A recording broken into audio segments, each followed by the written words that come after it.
हे hello everyone. सो आज हम लोग डिस्कस करने वाले हैं यूपीए करंट अफेयर। एग्जाम आ रहा है पीसीएस का। तो ये वीडियो सीरीज अलग होने वाली है। मेरा टारगेट रहेगा कि पॉइंट टू पॉइंट बात करूं और आपको ज़्यादा कुछ ना लिखने के लिए है, बस ट्राई करो कि सुनने का। अगर आप मान लीजिए आप रेस्ट कर रहे हैं, कहीं आप जा रहे हैं, तो आप हेडफोन लगा के करंट अफेयर रिवाइज कर सकते हैं। ठीक है, मैं ज़्यादा डिस्कस नहीं करूँगा, पॉइंट टू पॉइंट बात करूँगा जो मुझे लगता है एग्जाम के लिए जरूरी है, जो जहाँ से क्वेश्चन बन सकते हैं। ठीक है, पहला आता है कि उत्तर प्रदेश की पहली first Ayush ministry Ayush sorry university जो है वो लॉन्च की जाएगी। कहाँ पर की जाएगी? हम्म, गोरखपुर में। ठीक है, इस यूनिवर्सिटी का नाम क्या होगा? महायोगी गुरु गोरखनाथ आयुष यूनिवर्सिटी। अब आयुष क्या काम करता है, उसका क्या फायदे हैं, वो हम नहीं जाएंगे, डायरेक्टली क्वेश्चन बनेगा तो सीधा बनेगा। कहाँ पर बनाई जा रही है, कहाँ पर है, तो आप रख देंगे उसको। ठीक है, ये जो है हमारी गोरखपुर में वो की जा रही है। फिर आती है नई स्कीम का नाम है नाविया इनिशिएटिव। तो नाविया इनिशिएटिव, ठीक है। तो नाविया की फुल फॉर्म याद कर लीजिए, है nurturing aspirations through vocational training for young adolescents का है। तो सिंपल से बड़ी बात आ गई। यहाँ पर क्या है, यंग एडोलसेंट गर्ल के बारे में बात की जा रही है, लड़कियों के लिए बात की जा रही है, जो एडोलसेंट्स गर्ल हैं उनके लिए बात की जा रही है। Aspiration through vocational training. अच्छा, वोकेशनल ट्रेनिंग का मतलब क्या होता है? वोकेशनल ट्रेनिंग, ठीक है, जहाँ से डायरेक्टली रोजगार बन सके। तो इसका मतलब क्या, एम्पावर्ड करना होगा वुमेन्स को, गर्ल्स को, तो मोर एक्यूरेट एडोलसेंट्स गर्ल। ठीक है, अब यहाँ पर एक सोच कर देखो कौन सी यूनिवर्सिटीज में काम कर रही होंगी। एक तो सबसे वाली बात है, गर्ल्स के लिए काम हो रहा है, वुमेन्स के लिए काम हो रहा है, तो अल्टीमेटली मिनिस्ट्री ऑफ वुमेन होगी। और साथ में क्या है, तो स्किल देना, वोकेशनल ट्रेनिंग देनी है, तो मिनिस्ट्री ऑफ स्किल इस पर काम करेगी। दोनों मिलकर काम कर रहे हैं, तो डायरेक्टली आपको क्वेश्चन बनेगा तो ये बनेगा। फिर आता है कि जो लखनऊ है वो क्या हुआ है, जीरो नेट वेस्ट सिटी बन चुका है। मतलब जो लखनऊ सिटी है, जितना वेस्ट जनरेट कर रहा है उतना उसको रिकवर भी कर रहा है या रीयूज भी कर रहा है, तो अल्टीमेटली जीरो नेट है। वो ये पोल्यूशन वगैरह कुछ भी इन्वायरमेंट को डिग्रेड नहीं कर रहा है। ठीक है, वेस्ट वगैरह कुछ भी जनरेट नहीं कर रहा है, जितना वेस्ट बना रहा है उतना उसको रिक्लेम कर रहा है। तो ये चीज आ गया, तो क्वेश्चन क्या बनेगा, डायरेक्टली लखनऊ आप इसमें याद रखेंगे। ठीक है, फिर आता है operation conviction. Operation conviction simple सी वाली बात है, कन्वर्ट करने के लिए चलाया गया होगा गवर्नमेंट, ये चलाया होगा ऑपरेशन, तो उसी का हो गया। So Uttar Pradesh has witness a transformation in its law and order situation, कि लॉ एंड ऑर्डर सिचुएशन में काफी कुछ इंप्रूवमेंट देखने को मिला है। जहां पर स्ट्रिक्ट जीरो टॉलरेंस पॉलिसी है कि भाई कुछ भी गलत होगा हम टॉलरेट नहीं करेंगे, जो गलत काम करेगा उसको हम सिंपल सजा देंगे, दिलवाएंगे। ठीक है, सो इसका क्या हुआ, which focuses on securing swift convictions and tackling serious crimes. जिन लोगों ने भी कुछ भी सीरियस क्राइम किया है, मर्डर हो गया, गलत काम हो गई किसी वुमन के साथ, उन सबको, जो भी सीरियस क्राइम होंगे उनको हम डायरेक्टली शुभ कन्विक्शन के थ्रू लेकर जाएंगे। उसमें ये नहीं होगा कि डिले करेंगे, तो ये चीज होगा ऑपरेशन कन्विक्शन। ठीक है, फिर अगर आगे बात करते हैं, फिर आता है हम्म, एक क्या है, न्यू ईवी पार्क बनाया जा रहा है। न्यू ईवी पार्क, ईवी का मतलब इलेक्ट्रिक व्हीकल पार्क। कहाँ पर? कानपुर में। आपको सिर्फ इतना याद रखना है कहाँ बनाया जा रहा है, कानपुर पर इसको जो बनाया जाएगा। ठीक है, और बस इतना काम है और ज़्यादा जरूरत नहीं है। आगे पॉइंट टू पॉइंट क्वेश्चन आते हैं तो हम उसको सिर्फ उतना याद रखेंगे।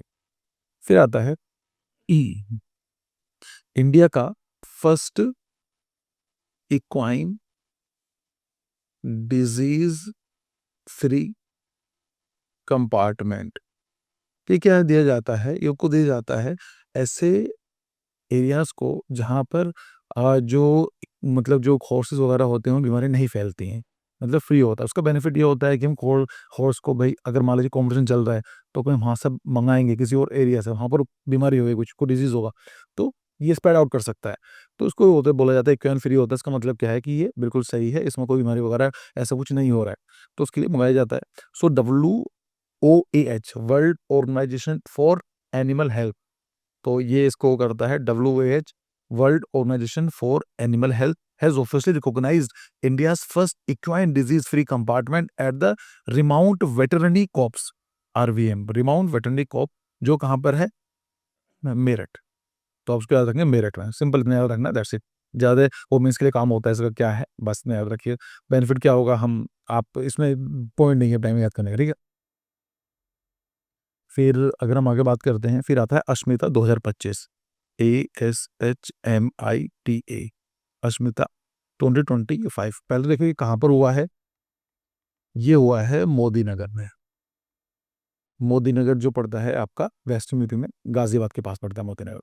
सो दर ये क्या है, 2 days वेट लिफ्टिंग इवेंट है। 2 दिन का रहेगा, वेट लिफ्टिंग इवेंट रहेगा, जिससे कि वुमेन्स को मोटिवेट किया जा सके।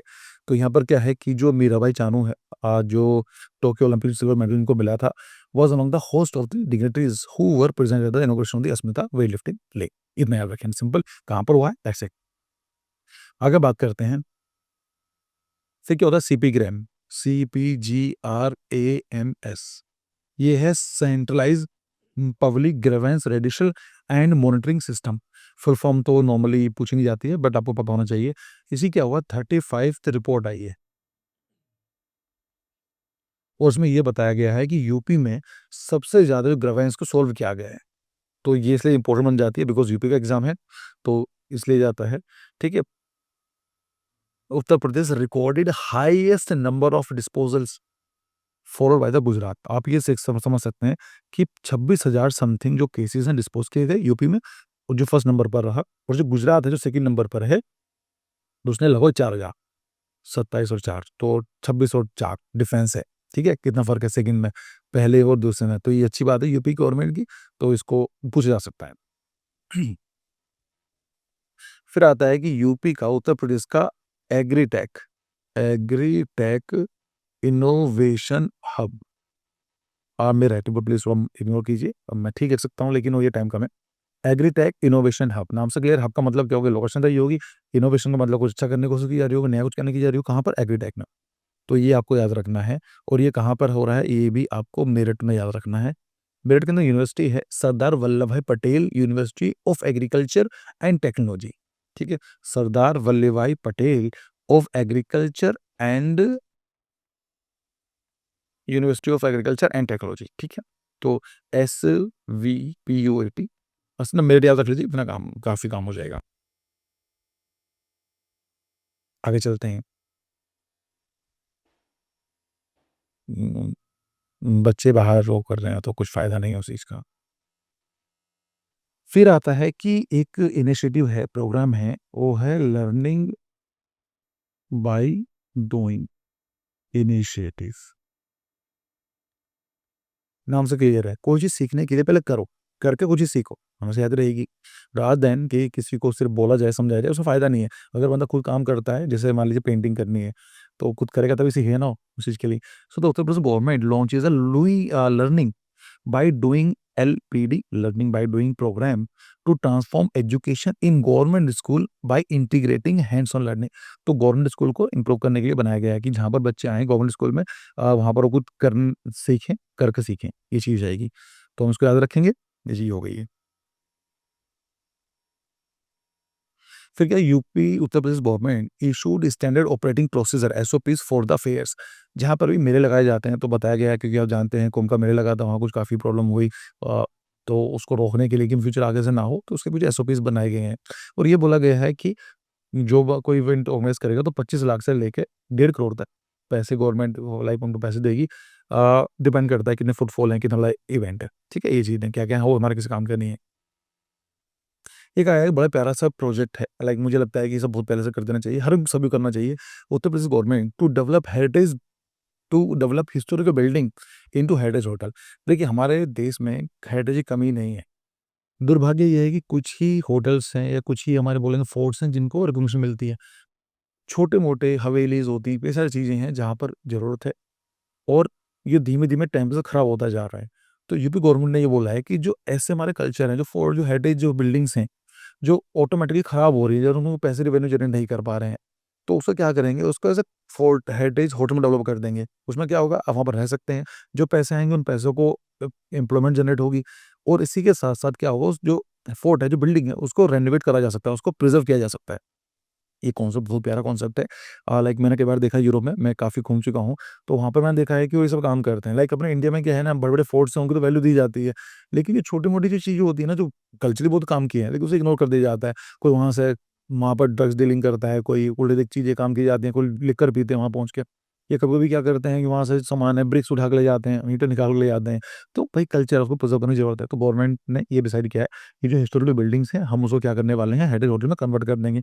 अब ये कई सारी चीज़ें हैं, जैसे नाम दिए गए हैं कि तेलाबाद फोर्ट है, ललितपुर में है, बांदा में है, गोंडा में है, लखनऊ में, काम वो सब याद भी नहीं होगा, इसलिए हम वो नहीं कर रहे हैं। But the point is concept is very good. तो ये चीज़ आ सकती है। फिर आता है नमस्ते डे बनाया जा रहा है। नमस्ते डे का मतलब क्या है, पहले तो समझ लीजिए कि फुल फॉर्म क्या है नमस्ते, NAMASTE, नमस्ते। नमस्ते की फुल फॉर्म क्या है कि नेशनल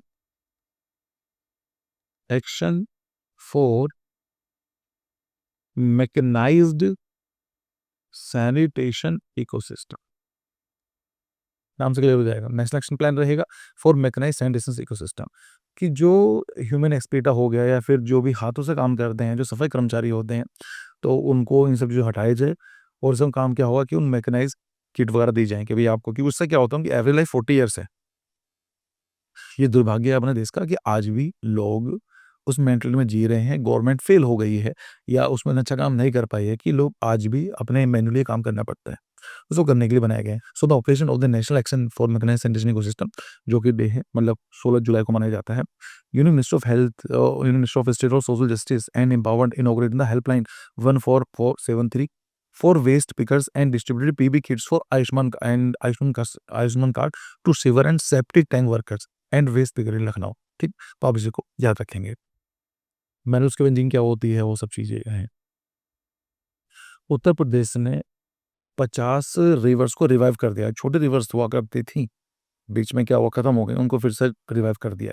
तो it's a very good initiative और काफ़ी अच्छा परफॉर्मेंस भी रहा है। तो याद रखेंगे। So Indo government has successfully rejuvenated 50 rivers spanning 3360 kilometre through a collaborative effort in involving state initiative and local participation. भाई सबसे पहली बात है, आप लोकल एरिया में काम कर रहे हो तो वहाँ पर लोकल पार्टिसिपेशन नहीं रहेगी, उनका इन्वॉल्वमेंट नहीं रहेगा तो काम नहीं हो पाएगा। ठीक है? तो ये चीज़। फिर होता है कौशल मेला। कौशल का मतलब होता है स्किल। तो इस कौशल मेला चलाया गया है, कहाँ पर है? तो ये हुआ है लखनऊ में। और जो है कौशल मेला 2025, तो वर्ल्ड यूथ डे में जो होता है उसके लिए उस दिन उसको मनाया जाता है। फिर अगर हम आगे बात करते हैं तो पीलीभीत टाइगर रिज़र्व न्यूज़ में है, तो उसकी लोकेशन चेक कर लीजिएगा। ये इंडिया नेपाल बॉर्डर जो है उसके बिल्कुल जो डिस्ट्रिक्ट है यूपी का, पीलीभीत में ही है। पीलीभीत टाइगर रिज़र्व तभी है। तो उस चीज़ में वहाँ पर मैन एनिमल कॉन्फ्लिक्ट कुछ केसेस देखने को मिले थे। टाइगर अटैक हुआ था पीलीभीत टाइगर रिज़र्व में, तो ये वैसे भी न्यूज़ में रहता ही है, पता होना चाहिए आपको। ठीक है? फिर आता है प्रधानमंत्री धन धान्य कृषि योजना। तो प्रधानमंत्री नाम सारा, इसका मतलब क्या, सेंट्रल गवर्नमेंट की ये स्कीम है। धन धान्य कृषि योजना, ये चलाई गई थी एक्चुअली 2025 में, जो बजट में वाली बात की गई थी। तो यूपी गवर्नमेंट ने कॉम्प्रिहेंसिव प्लान जब सबमिट किया कि भाई हम चाहते हैं इसके स्कीम में हमें फ़ायदा सुझाव मिले, ये चीज़ आ गया। So it's a comprehensive farm, अभी काम की करती है स्कीम। ये कॉम्प्रिहेंसिव फार्म प्रोग्राम है। Farm programme are designated to enhance productivity. इसका काम ये होगा प्रोडक्टिविटी इंप्रूव की जा सके, सस्टेनेबल प्रैक्टिस को इंप्रूव किया जा सके और टू इंप्रूव लाइवलीहुड, और उससे क्या होगा अल्टीमेटली जो वहाँ के लोग हैं, जो लाइवलीहुड है उसको इंप्रूव किया जा चुकी। सो यूनियन बजट जो 2025-26 का हुआ था उसमें वाली बात की गई थी और उसमें बोला गया था 24,000 करोड़ रुपए हम 6 साल में खर्च करेंगे। ठीक है? कहाँ में चलाया जाएगा? ये पूरे इंडिया में नहीं है, ये स्टार्टिंग में बोल देखा गया है कि जो पूरे इंडिया के 100 पिछड़े हुए डिस्ट्रिक्ट हैं, जहाँ पर प्रोडक्टिविटी काफ़ी कम है, उन जिलों में चलाया जाएगा। उसका क्या काम किया है कि जो यूनियन गवर्नमेंट ने 36 जो स्कीम्स थी, जो कि 11 मंत्रालय से बिलॉन्ग करती थी, उनको मर्ज कर दिया गया है। सही बात है, बहुत सारी स्कीम काम करती हैं, कोई ये काम करती है, कोई काम करती है, इससे बेटर है कि इनको मर्ज कर दो, एक प्रॉपर स्कीम चला दीजिए। तो यहाँ पर स्किलिंग ये वाली बात की गई है। ठीक है? फिर आता है performance of the Uttar Pradesh इन स्वच्छता सर्वेक्षण 2024-25। तो उसमें क्या हुआ है कि जो यूपी का जो देखिए इसमें क्या होता है कि पूरे जो इंडिया के उसमें जो सिटीज़ हैं, स्मॉल टाउन्स हैं, इन सबको डिफरेंट कैटेगरीज़ में उनको रैंकिंग किया जाता है। तो इसमें क्या हुआ, लखनऊ को 3rd रैंक मिली है। सबसे ऊपर भोपाल, अहमदाबाद आई थिंक ये था। Let me check. In this following, okay, नहीं अहमदाबाद था सबसे नंबर 1 पर, A for Ahmedabad, B for Bhopal, second number पर भोपाल रहा और तीसरे नंबर पर लखनऊ रहा। तो आप ऐसे याद रख लीजिए, Ahmedabad, Bhopal and Lucknow. 3rd number पर, तो इसलिए न्यूज़ में है ये। आगे अगर हम बात करते हैं तो Uttar Pradesh government launches HRMS. Human resources management system HRMS for Udyami Mitras, जो लोग बिजनेस करना चाहते हैं उनके लिए ये चलाई गई है। ठीक है, इसका काम क्या होगा? टू फैसिलिटेट इन्वेस्टर्स, तो जो इन्वेस्टमेंट करना चाहते हैं उनके लिए फैसिलिटेट करना, और जो है इंटरनल एफिशिएंसी को इम्प्रूव करना। अब मान लीजिए कोई इन्वेस्टर और पैसे करना चाहता है, पर उसके डॉक्यूमेंट वो मुश्किल से बने, उसको पता ही नहीं कैसे करना है, क्या तो उसके लिए हेल्प करेगा। ठीक है, फिर आता है फिडे वर्ल्ड कप FID, जो है ये चेस के लिए होता है, 2025 का है, ये गोवा में चलाई जाएगा। तो ठीक है, याद रखेंगे। So India will host the chess world 2025, तो चेस का वर्ल्ड कप होता है 2025 का, और जो है 30 अक्टूबर से लेकर 27 नवंबर तक ये चलाया जाएगा, with the host city announcement the meet. तो ये कहाँ पर हुआ है? गोवा के अंदर ये मनाया जाएगा। तो वो चलेगा काफ़ी, लगभग एक महीना चलने वाला है, 27-28 दिन चलने वाला है। और ये चीज़ है, इसके अंदर जो मैग्नस है वो अभी मैग्नस जो कार्लसन है वो भी चैंपियन है, तो उसका भी इनका भी ख्याल रख लीजिए। फिर यूथ स्पिरिचुअल समिट अडॉप्ट कहाँ से डिक्लेरेशन। सो यूथ स्पिरिचुअल समिट हुई है, जो कि रुद्राक्ष इंटरनेशनल कन्वेंशन सेंटर वाराणसी में ये किया गया है, और वहाँ पर वाराणसी से आया काशी, पुराना नाम उसका काशी था। तो जो भी डिस्कशन हुआ उसको बोला गया है काशी डिक्लेरेशन, और ये अडॉप्ट कर लिया गया है। ये भी आ सकता है कि काशी डिक्लेरेशन किस चीज़ से रिलेटेड है। तो आप पहले तो याद रख लीजिए कि किसी से रिलेटेड है। ये जो है कि ये इनका टारगेट है ड्रग फ्री सोसाइटी बाय 2047, मतलब जब इंडिया अपनी 100वीं साल की आज़ादी मना रहा होगा, इसके हिसाब से कहाँ से कृष्ण ने ये टारगेट लिया है कि हमें इंडिया को ड्रग फ्री सोसाइटी बनाना है, जिससे कोई भी आदमी ट्रक वाला ना ले रहा हो। ठीक है, चलिए आगे देखते हैं। फिर आता है कि यूपी उत्तर प्रदेश जो है रैंक करता है first in Amrit Sarovar construction. देखिए, अमृत सरोवर कंस्ट्रक्शन, अमृत सरोवर कंस्ट्रक्शन नाम से क्लियर है, सरोवर का मतलब होता है वाटर बॉडीज, इनको बनाने के लिए यूपी नंबर 1 पर आया है। तो न्यूज़ में क्या है कि UP government has emerged as a state with the highest number of Amrit Sarovars in the country, heavy constructed, जिसने बनाए हैं, और या फिर जो पुराने जो थे, तो तालाब वालाब हुआ करते पहुंच से, जो उनको ठीक कराए, रिजुविनेट कराए, कितने? 16,630 पॉन्ड्स। आप समझ सकते हैं, लगभग 16,500 ये कराए हैं। और टारगेट जो था वो सिर्फ हमारा था 5,550 का टारगेट था। तो लगभग 3 गुना बेटर काम किया है ये भाई गवर्नमेंट ने। ठीक है, ये 2022 में ये स्कीम लॉन्च की गई थी, काफ़ी कुछ इंप्रूवमेंट देखने को मिला है। तो नंबर 1 पर कौन सा? यूपी है, जिसने 16,630 मैंने जो बताया है पहुँच कर हैं। सेकंड नंबर पर मध्य प्रदेश आता है, जिसके अंदर लगभग 6,000 हुए हैं। फिर छत्तीसगढ़, तो बस आपको यूपी का नाम याद रखना है, यूपी का एग्जाम है तो इसलिए वो है। फिर आता है ग्राम ऊर्जा मॉडल ऑफ उत्तर प्रदेश। ग्राम ऊर्जा मॉडल, सबसे पहली बात है, ग्राम का मतलब विलेज है, ऊर्जा का मतलब एनर्जी है, मॉडल है। So UP government has unveiled plans to stabilize biogas plant in several villages. तो जो बायोगैस प्लांट का मतलब क्या होता है कि जो भी जो एक्सक्रीटा होता है एनिमल्स का, जो गोबर होता है, उसका हम उसको बना डालते हैं, उसके बजाय हम गैस उसे बनाई जाती है, जो गैस यूज़ की जाती है एनर्जी कंजप्शन के लिए। एट द सेम टाइम जिसका बाय प्रोडक्ट होता है उसको हम खाद की तरह, जो होता है मैन्योर की तरह यूज़ किया जाता है, जो कि ऑर्गेनिक है और काफ़ी अच्छा रहता है। तो इसको बोलते हैं बायोगैस प्लांट, आपने बचपन पढ़ा होगा। तो बायोगैस प्लांट बनाए जाएँगे, बहुत सारे विलेज में बनाए जाएँगे, जो कि सी जो जो ग्राम ऊर्जा मॉडल है, ठीक है? अभी जो टारगेट दिया गया है, ये पायलट बेसिस पे टारगेट किया गया है, इसमें 2,250 बायोगैस प्लांट्स बनाए जाएँगे, ठीक है? आगे देखते हैं। NHRC national human resource NHRC sorry national human right commission ने कहा national human right commission host national symphony of women safety with university of Lucknow. तो सिंपल लखनऊ याद कर लीजिए, वुमेन सेफ्टी के लिए पूछा जा सकता है कौन सी यूनिवर्सिटी में हुआ है, जो एनएचआरसी ने करा है, तो आप जो याद रखेंगे कि लखनऊ यूनिवर्सिटी नहीं, यूनिवर्सिटी ऑफ लखनऊ नहीं, ठीक है। यू जो है प्रधानमंत्री मोदी जी हैं, उन्होंने एक कलिंजर फोर्ट के बारे में बात की थी, जो कि बुंदेलखंड में है। ये एक्चुअली मन की बात हुई थी, तो उन्होंने उसके बारे में बात की थी। तो आप याद रखेंगे कि जो कलिंजर फोर्ट है, कहाँ पर है? बुंदेलखंड रीजन में है। तो आप उसको जो याद रख लीजिए कि बस ज़्यादा कुछ याद करने की ज़रूरत नहीं। Japan to set up green hydrogen production centre in UP, simple है। इसमें मुझसे मिलने वाली बात नहीं है, इम्पोर्टेंट भी नहीं है। योगी आदित्यनाथ जो कि प्रेज़ेंट सीएम हैं, उन्होंने यूपी के इतिहास का सबसे लंबा टेन्योर अभी तक सर्व कर दिया है और ऑफ कोर्स आगे करेंगे भी जहाँ तक है। तो आप समझ सकते हैं, तो सबसे बड़ा जो कार्यकाल रहा है, वो योगी आदित्यनाथ जी का रहा है और लगातार करा है इन्होंने। ऐसा नहीं है कि 4 साल यहाँ 5 साल बाद में, ऐसा नहीं है, लगातार।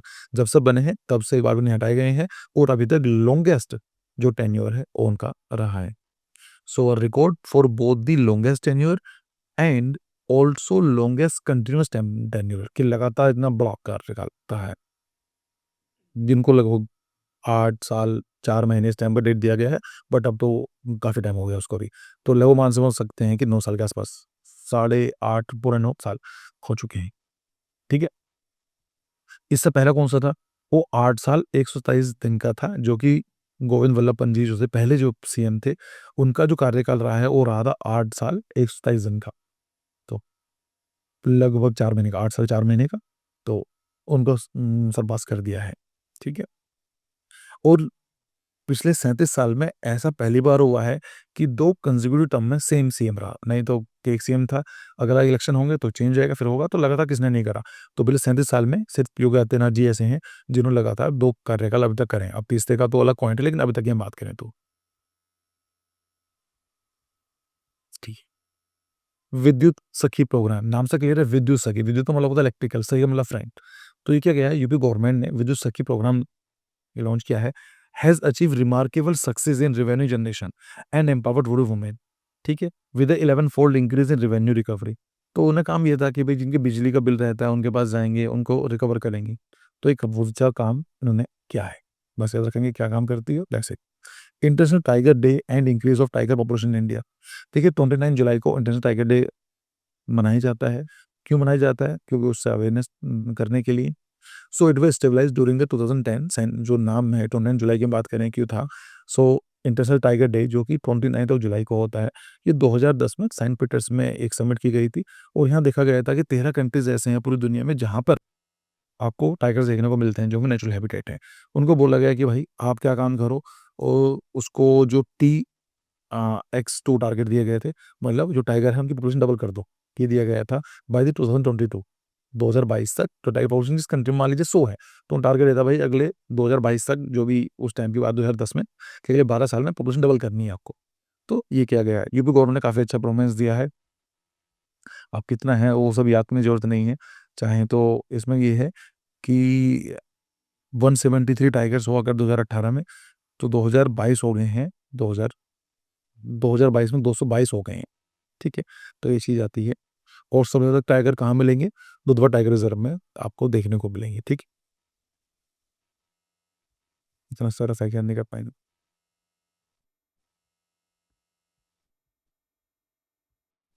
फिर होता है weather information network and data system, winds programme, WINDS, इसको लिख देता हूँ, WINDS। ये क्या है? Weather information network and data system project. तो विंड्स जो है ये प्रोग्राम है। The state government has allocated 9.77 crore, जो 10 करोड़ के आसपास दे दिए गए हैं for the weather information network and data system programme project, out of a total of 60 crore. 60 crore देने पे लगभग 10 करोड़ दे दिए गए हैं करंट फाइनेंशियल इसमें फिस्कल ईयर में। सो ये क्या काम करता है? Wind is a programmatic initiative to strengthen weather data infrastructure. तो ये बताएगा भाई कौन से एरिया में यूपी में कब बारिश होगी, कब वेदर होने वाला है, उसके बारे में, ठीक है? सो extended weather data infrastructure in the country and provide good quality weather database set for the single digital platform। Simple है, नाम से आप समझ सकते हैं, इसमें कुछ वो नहीं है। CM Yogi awards over jobs to athletes. देखिए एथलीट्स जो हैं अपना ये जो यूथफुल टाइम खेल कूद में वो करते हैं, इन्वेस्ट करते हैं, फिर देश को मेडल जिताते हैं। लेकिन देखा जाए कहीं ना कहीं अगर वो कर रहे हैं तो पढ़ाई में पीछे रह जाते हैं। उनको जो यूथ एज के बाद तो भाई जो काम करना होता है प्लेयर्स का, उनकी तो लाइफ होती है, कम होती है, एज होती है। उसके बाद उसमें काम नहीं कर पाएँगे, पढ़ाई हमने इतना कुछ पहले की नहीं होती। तो उसको एप्रिशिएट करने के लिए, उनके एफर्ट्स को एप्रिशिएट करने के लिए सीएम योगी ने बोला है कि भाई हम लोग क्या करने वाले हैं, उनको जॉब देंगे। अब ये सिंपल चीज़ है, लगभग 500 एथलीट्स को उत्तर प्रदेश में गवर्नमेंट जॉब दी जाएगी। क्यों दी जाएगी? आप उसके जानते हैं उसके पीछे क्या रीज़न है। उत्तर प्रदेश ने 5 सीड पार्क्स बनाए हैं, 5 सीड पार्क्स, सीड मतलब बीज के बाग बनाए गए हैं, प्लान किया गया है। So the UP government is aiming to make the state self reliance in high quality seed production by stabilising 5 star 5 state of the art seed park across the different agro climatic zone. तो UP के जो different agro climatic zones हैं, जैसे तराई है, western planes हैं, Vindhya eastern planes है, वहाँ पर हम 5 वो बनाएँगे। पहला जो सीड पार्क होगा उसका नाम रखा गया है चौधरी चरण सिंह, ठीक है? कहाँ बनाया जाएगा? अतरी में, जो कि लखनऊ में। अब लखनऊ याद रख लीजिए। तो ये चीज़ है, जो कैपिटल है यूपी की, वहाँ पर ही बनाया जाएगा, जिसका नाम है चौधरी चरण सिंह के नाम से।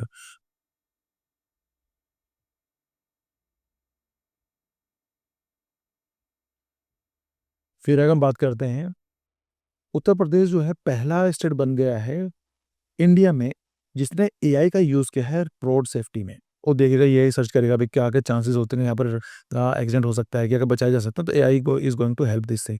तो यूपी गवर्नमेंट पहले, यूपी जो स्टेट है, ये पहला स्टेट बन गया है जिसने एआई को एम्प्लॉय किया है रोड सेफ्टी के लिए, ठीक है?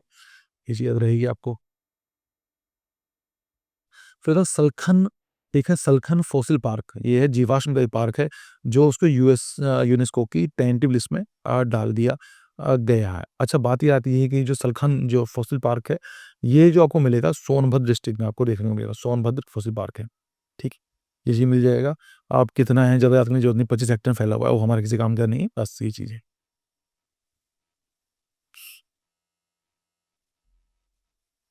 अगर देखा जाए तो इंडिया के अंदर 43 टोटल वर्ल्ड हेरिटेज साइट हैं, 2024 तक अब तक की बात करें 43 हैं, ठीक है? और यूनेस्को की टेंटेटिव लिस्ट में 63 हैं, तो उसको बोला गया टेंटेटिव लिस्ट है, मतलब इन फ्यूचर इसको इसके ऊपर डिबेट होगी, इस रिसर्च की जाएगी, स्टडी की जाएगी, उसके बाद फिर यूनेस्को में हेड में डाल दिया जा सकता है, गारंटी नहीं, लेकिन टेंटेटिव लिस्ट में आ गया है। अब आता है सर वर्ल्ड हेरिटेज साइट्स होती क्या हैं? देखिए वर्ल्ड हेरिटेज साइट्स जो होती हैं, फर्स्ट ऑफ ऑल यूनेस्को देता है इसको। ये क्या करता है, उन साइट को देता है जिनकी यूनिवर्सल वैल्यू होती है ह्यूमैनिटी की, ठीक है? So it is having the outstanding universal value to humanity and are inscribed on the world heritage list. जहाँ पे लिस्ट बनाई गई है, वहाँ पर ये लिखे गए हैं, ये चीज़ है। So the Green Data Center in Ghaziabad, तो सिंपल है, the state of art green data centre has been inaugurated in Sahibabad. Ghaziabad के ठीक पास में है साहिबाबाद, तो साहिबाबाद रख लीजिए, गाज़ियाबाद रख लीजिए, एक ही बात है, गाज़ियाबाद याद रखें तो अच्छा रहेगा। So the project is a joint initiative between Central Electronic Limited and PSU under the Ministry of Science and Technology। तो बात समझ में आ रही है, ग्रीन ये पूछा जाएगा ग्रीन डाटा सेंटर कहाँ बनाया जा रहा है, कहाँ बनाया गया है, तो यार वो गाज़ियाबाद, दैट्स इट।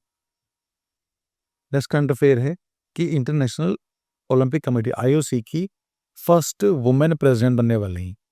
तो फर्स्ट वुमेन प्रेसिडेंट, जिनका नाम क्या है? क्रिस्टी कन्वेंट्री। ये कहाँ की हैं? ये हैं जिम्बाब्वे की, ठीक है? सो ये है Kirsty Coventry become the first female and the first African president. सोच के देखो, वुमेन तो है ही, फर्स्ट वुमेन है, at the same time African continent की पहली प्रेसिडेंट है at the international Olympic committee, ठीक है? तो इस चीज़ में याद रखें, नाम याद रखना है, जिनका नाम क्रिस्टी कन्वेंट्री, जो कि जिम्बाब्वे से बिलोंग करती है।